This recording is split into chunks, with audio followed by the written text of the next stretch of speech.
그러시구나. 네네.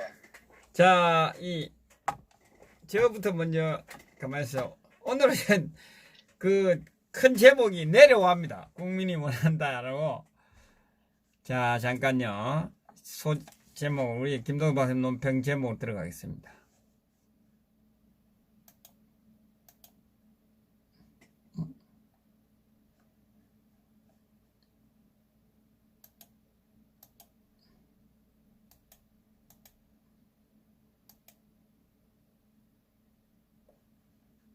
안철수부터 먼저 할까요? 첫 번째 뭔가 최순실 거니까. 최순실 것도 먼저 할게요. 네, 네,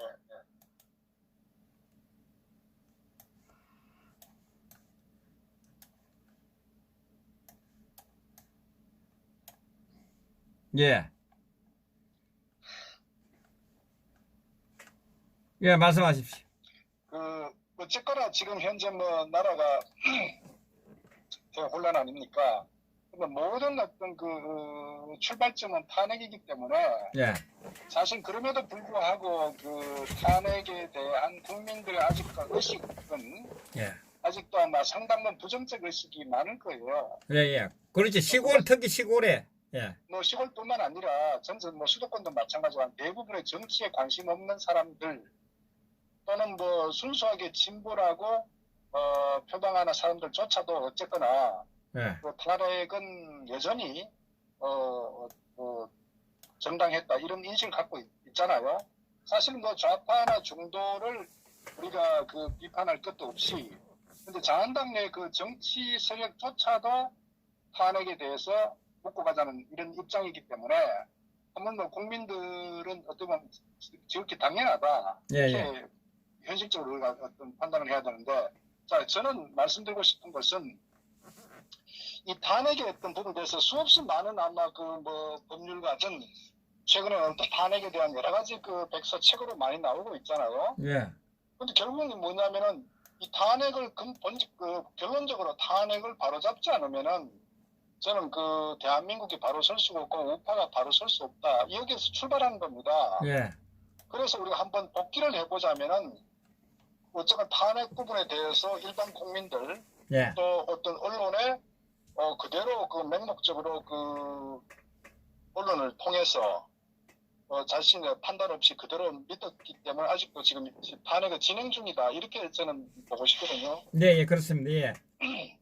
자, 그런데 지금 항상 주장하는 게 뭐냐면 탄핵에 공감하는, 탄핵의 정당성을 주장하는 세력들이 일반 국민들 또는 정치 세력도 마찬가지고 항상 최서원 씨를 국정농단의 핵심 주역으로 항상 인식하고 예. 결국 박근혜 대통령이 비선실세 최순실에 놀아나서 정책을 최순실이 결국은 좌지우지했다. 이게 핵심적인 내용이거든. 거기에 많은 사람들이 분노했다.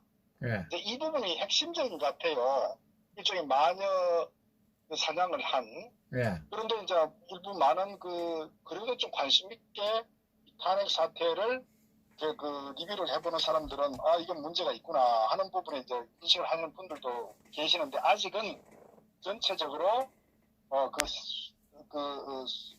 세가 상당히 아직 많이 부족하다. 예. 제대로 된 실체에 대해 접근하는 부분이 이제 그런 부분을 저는 인식하고 자 그렇다면은 저들이 주로 이제 지라시를 동원해 가지고 박 대통령에 대한 어떤 정말 거짓 뉴스, 허위 너무너무 많았죠. 이루 헤아릴 수 없을 정도로. 예. 결국은 거기에 정점은 최순실이라는 사람이 있단 말이에요. 그럼 저는 이렇게 보는 거예요. 만약에 최순실이라는 사람이 없었다면 탄핵이 없었을까? 이런 저는 한번 스스로 자문을 해봐요. 있었죠. 그렇죠. 그러니까 사실은 이 탄핵은요 최순실과 관계없이 이루어졌었다고요. 그것은 저는 두 가지 측면에서 저는 명확하게 인식하는 하나는 좌파들은 끊임없이 우파 정권을 끌어내리기 위해서 여러 가지 이슈들을 침소봉대하고 확대 재생산하고 그렇게 쭉 해왔기 때문에 저들에게 틈만 보이면은 어쨌거나 그게 탄핵이든 어떤 형태든 간에 정권을 뒤엎는 그런 하나의 정치적 의도를 갖고 왔다. 이 부분은 우리가 좀 정확히 인식했으면 좋겠다는 걸 제가 하나 말씀드리고 예. 그거야 뭐 지난 과거부터 뭐 김대중 노무현 때부터 계속적으로 이루어졌고 아, 몇십 년을 준비해 왔었는데, 뭐, 예, 예. 그러니까요. 그렇기 때문에 내부의 어떤 그 권력을 찬탈하고 있던 세력과 북한의 어떤 그 대남 적화 세력들과의 연계 연장선상에서 결국은 그 우파 정권을 이제 몰락시키기 위해서 수단 방법 가리지 않았다. 이것이 저는 기본적인 하나의 그 틀이고, 또 하나는 이 소위 정치권 내에서 정치 권력 구조를 바꿔서 자신들의 권력을 지속적으로 연장시키고자 하는 정치적 의도, 일종의 저는 뭐 반란에 가까울 정도로 예. 어떤 그런 세력들이 결합해가지고 결국 이제 이 탄핵에 상당히 어떤 그 불붙인 계기가 됐고, 또 저는 그 언론 같은 경우도 우리가 보면 언론도 하나의 이익 집단이거든요. 예, 예. 우리가 언론에 대해서 절대적으로 냉정한 평가를 인식해야 되는 게, 그게 뭐 조정적인 과거는 우파다지만 저는 뭐 우파 좌파 떠나가지고요, 언론은 철저히 자신들의 이익을 위해서 논조를 바꾼다. 그 언론이 어떤 정몽직필이라는 이런 그 원칙과 전혀 관계없이 자신들의 이익을, 그래서 사실은 지난번 그 무슨 법입니까? 3만 원 이상 우리가 접대를 받으면은 김영란법 같은 경우도, 예, 김민아법, 예. 그래서 사실은 이제 언론에서는 많은 반발이 있었죠. 예, 그렇죠. 예. 그러니까 이제 결국은 뭐냐면 이게 좌든 우든 간에 자신들의 이익에 반하면은 정말 어떤 수단 방법 가리지 않고 왜곡시키는 것도 언론의 하나의 속성이라는 것을 인식해야 된다고요. 그러니까 소위 방송국에 있는 그 평론가 패널들 같은 경우도 한때는 우파라고 우리가 국민들이 인식했던 패널조차도 어떤 정치적 상황 변화가 오니까 예. 웃돌변하면서 비겁하게, 그리고 기회주의적 행태를 여지없이 보여줬잖아요. 그러면서 탄핵에 대해서 어떤 그 정당성, 또 최순실에 대한 이런 여러 가지 그 비판적을 막 쏟아냈단 말이에요. 그건 좌도 우도 없었어요. 뭐 모든 그러니까 우리가 그런 자들에 대해서 매우 우리가 비판하고 경계를 해야 된다.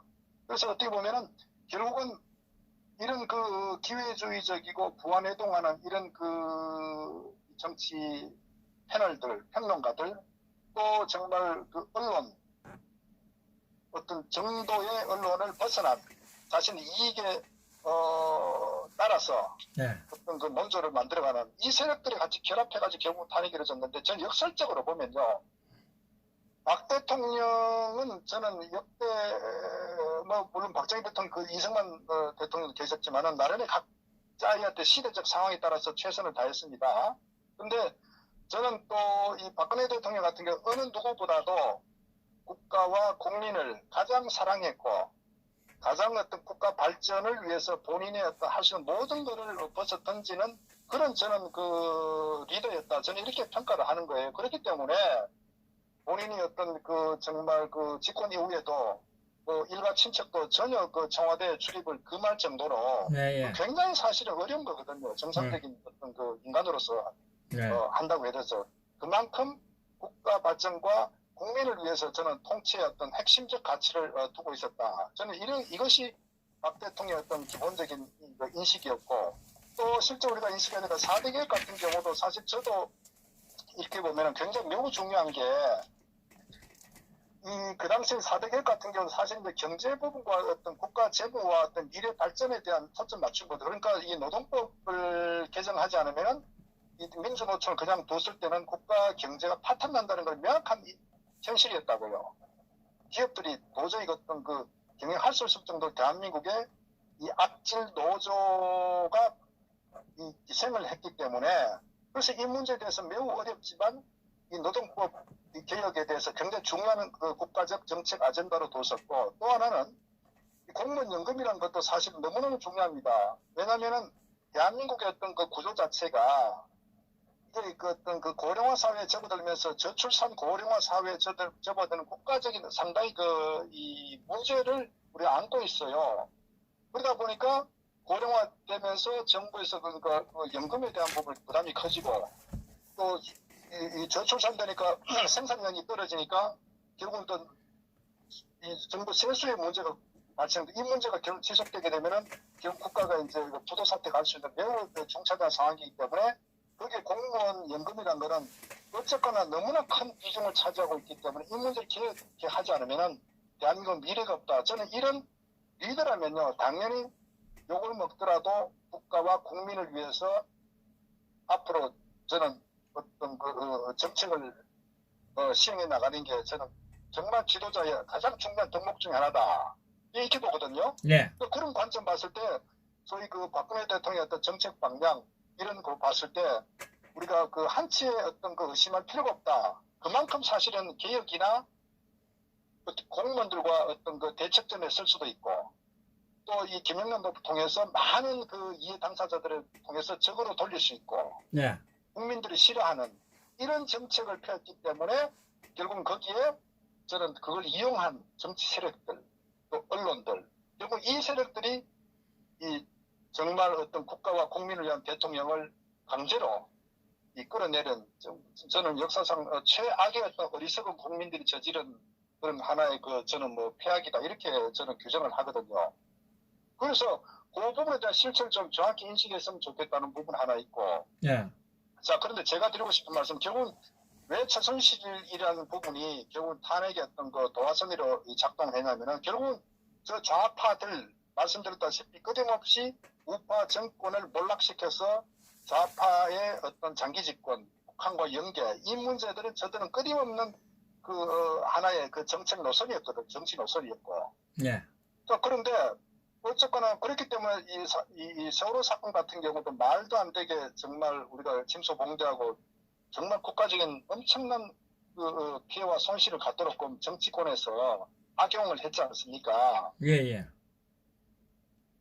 자, 그런데 결국 이제 그 세력들은 끊임없이 원래 그렇고, 그 다음에 저 핵심적인 제가 들고 싶은 거는 결국 이 정치 권력 보면서 우상호가 더불어민주당 원내대표였고, 박지원이가 국민의당 원내대표였거든요. 예. 그 다음에 노회찬이가 정의당 원내대표였습니다. 그리고 그 당시 새누리당의 정진석이 원내대표였단 말이에요. 예, 예. 근데 이 소위 좌파 정당의 이들은 당연히 틈만 있으면 끌어내려고 하겠죠. 물론 그게 구체적으로 우상호 같은 경우는 어떻게 보면 손혜원이하고 또 도종환이하고 태스크포스 팀을 가동했다는 후일담도 있는데 이 문제는 나중에 반드시 밝혀져야 된다. 저는 이제 그렇게 보고 그래서 이런 상황인데 결국은 이 정진석 같은 경우도 여기 합류한 가장 큰 핵심적 이유는 결국은 그 당시에 이제 반기문을 내세워가지고 이원집 정부제를 통해서 자신들의 어떤 정치 권력을 충청권 기반에서 지속하자. 이 부분이 결국 이 정진석을 중심으로 한 그 당시 새누리당의 이 배신 반역자들의 정치적 음모가 있었다는 거죠. 이것들이 합쳐가지고 그게 결국 이명박이가 어떤 박 대통령의 사감에 대한 어떤 하나의 그런 측면과 동시에 어떤 자신이 어떤 퇴임 후에 정치 권력을 소위 친이 쪽 정치 권력을 지속적으로 하기 위해서 그러려면은 결국은 내각제 이원집 정부제를 통해 가지고 정치 권력 구조에서 정치를 계속 지속적으로 권력을 향유하자는 이 핵심이거든요. 예. 그러니까 결국 이들은 이런 부분들이 있었기 때문에 거기에 대해서 사실은 뭔가 박도 끌어내리기 위해서는 그 희생양이 필요하지 않겠어요. 예. 희생양이 필요한데 가장 스토리를 쉽게 만들 수 있는 게 소위 말해서 무당. 정말 국민들이 보면 가장 정말 어떤 저질스럽고 정말 가십거리가 될 수 있는 그 최순실이라는 이 인물을 내세워가지고 비선실제 국정농단 이런 프레임을 가져갔단 말이에요. 예, 예. 그것이 결국 탄핵에 때 보면은 소설 같은 얘기, 마녀 사냥 이렇게 엮어가지고 소설을 썼단 말이에요. 그것이 어떤 손혜원이가 얘기하고 도종환이 얘기한 저는 어떤 그런 측면 아닌가 이렇게 보고 그렇게 결국은 이 JTBC가 정말 조작, 확대, 왜곡 끊임없이 24시간 이렇게 선동한 것이 이 탄핵의 실체다 이거죠. 그래서 일반 국민들께서는 결국은 최순실이 비서실에 등장하는데 사실은 과연 최순실은 뭘 했냐 이거죠. 그 부분에 대해서 저는 좀 구체적으로 일반 국민 정말 탄핵이 정당했다고 생각하시는 분들은 구체적으로 한번 좀 확인을 좀 했으면 좋겠다는 거예요. 확인을. 자, 그리고 결국 그런데 저는 또 한 문제가 심각한 것이 뭐냐. 국회 그 탄핵 소추 를 시킬 때 그 내용 자체도 사실은 그 당시에 보면은 그 말도 안 되게 그 찌라시 만들어 가지고 그 소추시킨 거 아닙니까? 근데 거기도 보면 그 당시에도 보면은 사실은 뭐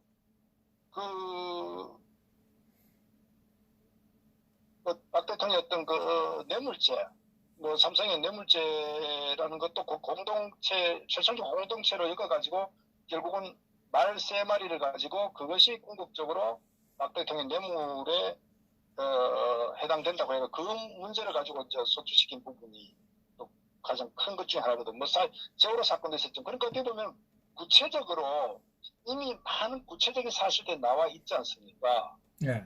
그런데 그때 그들이 얼마나 허무맹랑하게 정말 만년 사냥에 탄핵시켰다는 부분에 대해서 국민들께서 좀 정확히 저는 자료를 통해서 이제 유튜브가 많이 있으니까 정확히 보고 그럼에도 불구하고 아직도 생각이 변화가 없는지 스스로 저는 좀 살펴볼 필요가 있다. 그렇지 않으면 본인 스스로 개돼지라는 것을 스스로 저는 저는 뭐 커밍아웃 하는 거다. 저는 이렇게 보는 거예요. 그만큼 사실에 대해서 기초해서 어떤 그 판단을 좀 하기를 바란다. 저는 이제 이렇게 좀 주장을 하고 싶은 거예요. 그 당시 그래서 지금 그 조국 관련돼서 지금 언론 방송들이 뭐 이야기하는데 그 당시 검찰이 박근혜 대통령 관련돼서 언론에 조그만한 것을 흘리면 언론들이 침수봉대해가지고 제가 많은 것처럼 하니까 국회에서 그게 소추 그거로 한 거 아닙니까? 언론 그것을 보고. 그런데 지금 그 부분에 대해서는 이야기는 안 하고 지금 뭐 조국 관련돼서 뭐 검찰이 흘렸냐 안 흘렸냐 참. 그러니까 이게 뭐냐 국민들이 우선 깨어나야 되거든요. 우리가 다수였던 많은 그 탄핵을 반대했고 지금도 투쟁하시는 분들은 여기 대해서 너무나 뭐 거의 전문가 수준으로 예. 알고 계세요. 예. 그런데 이제 그 정치에 관심 없고 어쨌거나 그 여론과 언론에 선동된 국민들 같은 경우는 이 실체에 대해서 조금 관심을 갖고 정확하게 어떤 그 판단 능력을 좀 키웠으면 좋겠다. 예, 예. 이것이 매우 중요하다고 보는 거예요. 그 다음에 또 하나는 우리가 이제 정치권을 무조건 비판해야 되는 게 뭐냐.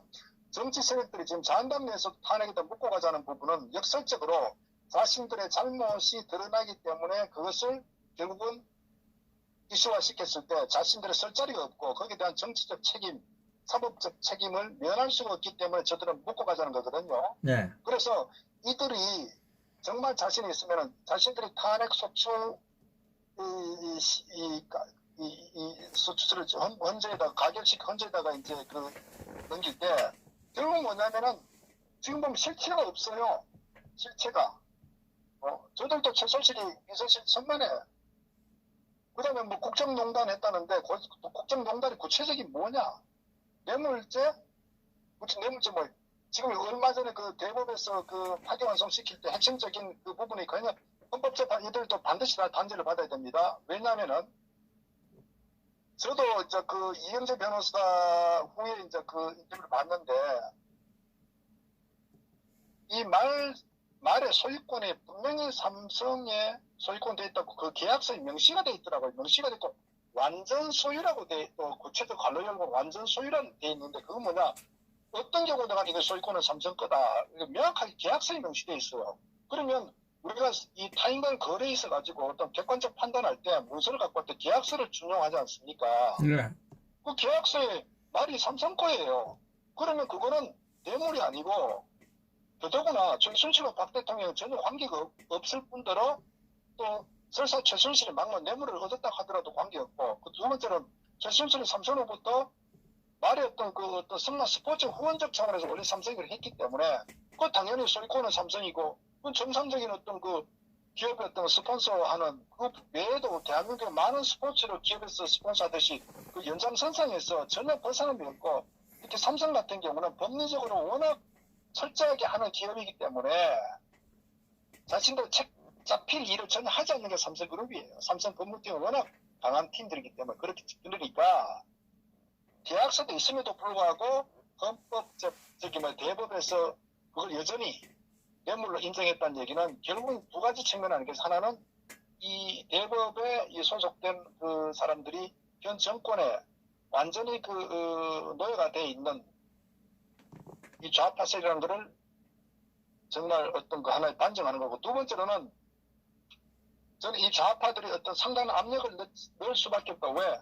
탄핵 자체가 무효가 됐을 때 이 정권의 정당성도 무너지기 때문에 이들이 존립 자체가 매우 위험해지고 결국은 반역자로 낙인 찍히고 국민들로부터 도저히 생존할 수 없는 그런 비판을 받을 수 있기 때문에 이들은 목숨을 걸고 탄핵의 정당성을 주장해야 되거든요. 정당성 주장의 정치적 측면과 법리적 측면에 있어서 일단 대법이나 사법 쪽에 소위 김세윤 1심 판사 같은 경우도 말도 안 되게 태블피스를 최순실 거라고 그러거든요. 근데 그것도 결국은 김한수의 주장 또 정호성의 어떤 언급하지 않는 부분을 왜곡시켜가지고 결국 이 태블릿 PC는 최순실 거였다라고 그대로 김세윤이는 주장하고 그 연장선상에서 모든 국정 이슈들이 태블릿 PC에 있기 때문에 결국은 이건 비선실체다. 이렇게 정치적 논리를 위해시켰단 말이에요. 그러니까 태블릿 PC 지금도 변희재 대표가 재판 중에 있지만은 이미 국가수에서 이미 다 드러났단 말이에요. 이 소유권이 누구인지 명확하게 드러난 거예요. 흐름도 상당 부분. 그렇기 때문에 결국 이 부분 자체는 반드시 밝혀지게 될 수밖에 없고 실체와 전혀 다른 이 정치 재판을 했기 때문에 김세윤도 저는 후에 반드시 사법적 책임을 면할 수가 없다. 저는 그렇게 봅니다. 실제 그렇게 어떤 역사 바로석을 하든 새로운 특검을 하든 간에 반드시 밝혀가지고 이 부분에 그렇게 가담했던 판사, 검사, 이런 언론 모든 걸 반드시 단죄를 해야 됩니다. 그래서 이것이 바로 이 탄핵의 실체였고 정말 아무런 죄도 없는 것을 정치 세력들이 반란과 내란에 준할 정도로 법치 정권을 무너뜨린 정말 어떻게 보면 아프리카 미개 국가에서도 하지 않는 이런 어떤 말도 안 되는 이 악행이 저질러졌다. 이것이 저는 2016년도 탄핵 소추와 그 과정과 2017년 3월 10날 있었던 이 탄핵의 흐름이었다. 이것을 저는 국민들 좀 깨어났으면 좋겠다. 저는 그걸 좀 말씀드리기 때문에 이 부분에 대해서 우리가 항시 이슈화 시켜야 된다. 왜? 결국 제가 말씀드렸다시피 문재인 좌파 정권을 비판하기 전에 결국은 이 어떤 시초가 되었던 이 불법 탄핵, 사기 탄핵, 정변, 정치 어떤 내란 사건 이 문제를 바로잡지 않고서는 절대적으로 우파가 통합될 수도 없고 통합되어서도 안 됩니다. 법치국가라는 것은 결국은 만인이 법 앞에 평등하고 어떤 사회가 구성되기 위해서는 법과 사회 정의가 실현돼야 되거든요. 그런데 네. 이 탄핵이라는 이런 악행이 정말 어떤 불선 세력들에서 저질러졌는데 이것을 묶고 가자 한 얘기는 대한민국의 법치를 이제 완전히 지워버린 거나 마찬가지고 민주주의 하지 말자는 것도 마찬가지고 선거도 필요 없어요. 선거를 통해서 정상적인 대통령이 되어서 국정을 논하는데 이거를 불법 세력과 결탁해서 불순한 세력들이 함께해서 이렇게 나라를 통째로 뒤집어가지고 지금 대한민국이 몰락이 했는데 이것을 없었던 걸로 가자는 것은 저는 대한민국의 어떤 존립 자체를 없애버린 건 마찬가지다. 그래서 국민들이 자신의 어떤 인권, 자신들의 자유, 자신의 사유재산, 권익을 만약에 본인들 스스로가 원한다면은 그 출발점은 탄핵을 바로 잡는 거다. 저는 이렇게 봅니다. 지금도 박 대통령은 구치소에 있고 물론 수술 병원에 좀 계시지만은 그 외에도 수없이 많은 사람들 억울하게 자기 인생의 송두리째 날아갈 정도의 처참한 고통과 정말 가족 해체될 정도의 상상할 수 없는 어떤 그런 고통을 당하고 있는데 그분들에 대한 어떤 명예가 회복되지 않고 진실이 밝혀지지 않은 상태에서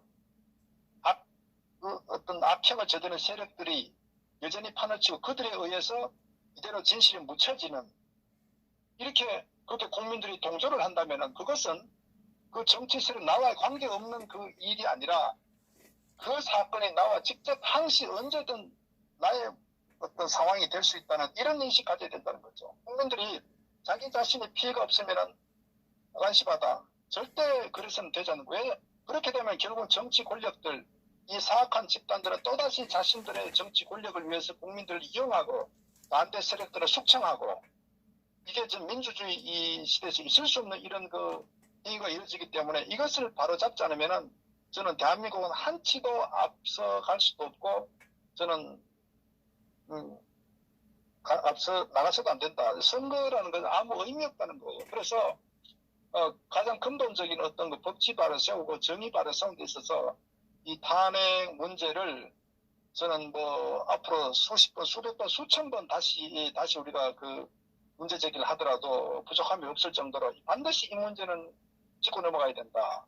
그래서 저는 이번 탄핵에 대해서는 최순실은 전혀 이슈가 아니고 최순실은 하나의 도구였다. 저 좌파들과 정치 권력들이 이용하기 위해서 마녀 사냥하기 위해서 가장 좋은 어떤 저는 하나의 저들에게는 재물이었다. 저는 이렇게 보는 거예요. 그래서 어쨌거나 제가 뭐 정리하자면은 이 탄핵에 대해서는 관심 있는 분들은 처음부터 다시 한번 좀 보고 법리적이든 정치적이든 이 최순실이라는 개인도 참 불행한 거죠. 어떻게 보면은 뭐 선의로 박 대통령도 여성이었기 때문에 여성만이 또 어떻게 보면은 좀 도움받아야 될 부분도 있지 않습니까? 그런 부분에 대해서 어쨌든 선의가 호의가 오히려 이 나쁜 세력들에 의해서 정말 갈기갈기 찢어지는 이런 고통을 당하게 된 부분에 대해서는 뭐 최순실 씨 같은 경우도 저는 명예가 회복돼야 된다. 저는 이렇게 좀 바라보고 싶어요. 네, 예. 그래서 특히 좀 이렇게 마음이 편찮았던 건 얼마 전에 아마 최서원 씨가 아마 유해 정준길 변호사 통해서 구술 편지, 박 대통령이 보낸 구술 편지가 이제 언론에 공개된 걸 좀 봤어요. 예, 예. 보면서 참 이런 부분이 바로 잡혔으면 좋겠다. 그러니까 최순실 개인적인 문제, 어떤 뭐 고영토 개인적인 문제는 전 차치하고 그 문제가 어떤 국가를 완전히 허물어버리는 이런 많은 사망의 죄물이 되었다는 부분에 대해서는 저는 반드시 최순실 씨도 인권이 있는 사람이기 때문에 우리는 대한민국의 법치국가고 민주사회 국가에서 이런 일은 두 번 다시 없어야 되고 이 실체는 반드시 밝혀져야 되고 이렇게 가담했던 그 세력들은 반드시 사법적 단죄, 역사적 단죄, 정치적 단죄를 반드시 받아야 된다. 그리고 그 문제를 우리의 문제고 국민의 문제이기 때문에 이거를 외면했으면 안 된다. 그것이 언젠가 나중에 우리에게 부메랑이 될 수 있기 때문에 그래서 이 실체를 반드시 밝힌다. 이게 기초하에서 저는 정치 세력의 어떤 새로운 재편이 필요한 거지. 이걸 덮고 맹목적 함께하자, 투쟁하자, 연합하자. 이거는 매우 저는 어리석은 짓이다. 그래서 제가 좀 말씀드리고 싶습니다. 예, 수고하셨습니다.